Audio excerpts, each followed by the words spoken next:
ఏం ఏమైంది? ఎట్లా రావాలి ఇప్పుడు? నేను షిప్ ఎక్కిన ప్రతిసారి కొన్ని నెలలకి మా పాప ఇలా ఏడుస్తుంది. ఏమైంది? అమ్మ కొట్టిందా?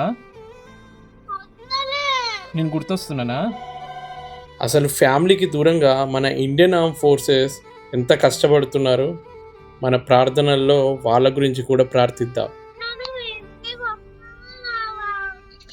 నేను ఎక్కడ రావాలి చెప్పు? నీ దగ్గర రావాలా ఇప్పుడు? వస్తే ఏం చేస్తావు? కొడతావా నన్ను? సరే సరే సరే కొట్టు. సరే సరే. ఏంటమ్మా? మనం ఏం కొట్టుకోము, మనం మంచిగా ఆడుకుందాం, సరేనా?